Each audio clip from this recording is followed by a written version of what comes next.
wanted you to know what brought me to this time and space. And probably the three reasons that are the most important are my two boys and my grandson. Joey's 25, my other son is 18, and Armand is 3. In looking at the past and what propelled me to want to run for District 1, in my work as a physical therapist, I'm a home health therapist, so I get to go to the households of many folks, and I've worked in more like maybe 6 of the counties that you think that are attached to Richmond County, Columbia, on out to Sparta and extending Twin Cities. So just to say that I've had most of my experience in diversity has been by meeting with families and helping them. But in my own neighborhood, I can't help but be propelled toward wanting to do more after organizing some things like the community gardens in our newspaper and being serving president in our local association. Because people come to you, they come to you with all the good stuff that they love about Augusta, but they also come to you with their legitimate concerns.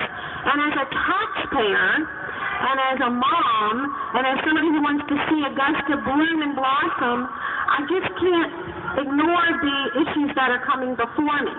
So a lot of times we'll be in our community garden and people will walk up and ask me, is there anything I can do for you?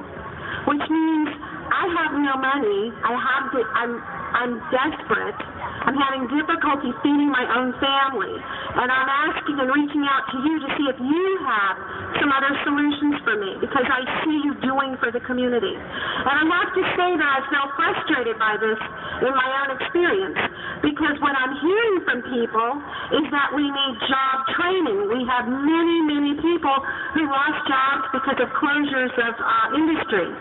We need to bring jobs, job training, and good salaries that somebody can raise a family on. I'm tired of running into too many families that tell me, yes, I have a job. I have 3 jobs. Now, how do we expect to have a stability of a family in our community and in our society when parents are running around trying to do 2 or 3 different jobs, meanwhile children are left to their own defenses? I think that our society needs to pay closer attention to the very messages we're hearing right here in District 1. We're not unique. We do have a varied experience in that we have businesses to represent, we have the downtown, we have lots of residential areas, and some of them that have had blight. Blight is their neighbor. I feel that as a commissioner, I could take on those issues and insist that for instance, our directors of departments should be looking for grants. Many of them have not written a grant. They don't know how to write a grant. And they need to be looking for all of those opportunities, whether it's to fix our plumbing for the flooding. We need to replace the antiquated plumbing situation that we have. We don't even know what we have. We just now recently voted to take a look at it and examine it, when most of us as taxpayers would have thought that would have been a regular part of maintenance. But it's not. So I'm kind of acting in that mom mode where, we've got to get some things done. Whether it's to clean the house, to figure out where the food's coming from, or being able to pay the rent and expenses.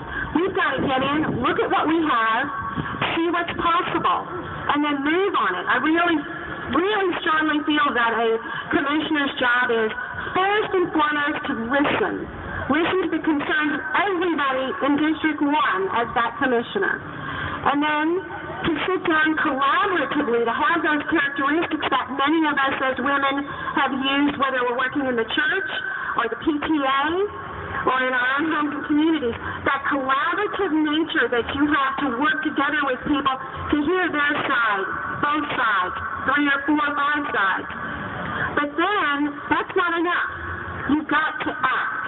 And when you act, you've got to get out there and be vocal and say to the constituents, be accessible to them and say, this is what we came up with. This is what we've come to consensus on and what we can support. Because there's so many issues. One of the issues, there's been some creative ideas thrown about dilapidated homes. If the city was to say, you know what, you got 6 months to a year, fix that house up, or we move in and we will take it down.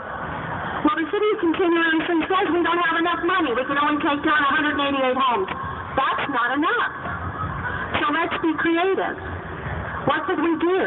When you and I pay a mortgage payment and a house and a car payment, why don't we have a demolition company and a salvage company on hand so that we can knock down these structures that need to come down now? Why? Because we know what they're housing. If we leave those structures up, it's an invitation to prostitution, to drugs. We found guns more out in the street right behind me in the Harrisburg neighborhood. So there are solutions, but we've got to be willing to say, yeah, let's step up and actually do it. Let's really do it. In terms of job training and jobs, we can invite industry. But we have to go out and make that decided effort to do it. Invite industry, give them the incentives, yes, probably 3 years without paying taxes. But they had better offer a salary and benefits that our folks need in order to raise their families and stabilize those families in our community and our society. The transit issue, which I collected signatures early on before I even qualified for this race, because it's been an issue I've been working on since at least 2008, along with bus rider groups, had filling out those petitions. I found out people from all over. It's not just people downtown and elderly folks that want to jump on the bus. It's the professionals that are looking at their BlackBerry and checking their messages. It's all kinds of folks that want to jump on the bus because they know it's clean, it should be convenient, but right now it doesn't expand, it doesn't even function until it stops at 7 p.m. I mean, how many of us have been on bus systems that go to midnight in other cities and places? I think many of you have traveled to Washington, D.C., Chicago, Detroit, Miami, Atlanta, okay? So it's time for us. We can raise the bar. I believe that I would be a very good member of the commission, that I can work together with folks, and I hope that you would agree, and I hope you would consider being a fan of Denice Traina. I would love to speak to some folks, and when I sit down, I'm going to look around, and if you'd like to, I would love to hear your views and your vision for Augusta.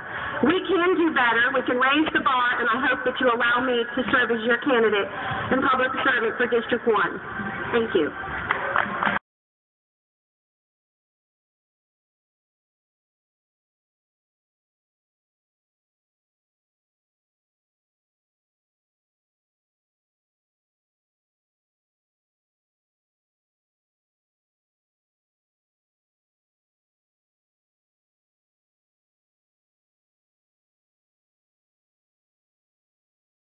El dinero de los impuestos es para los servicios públicos.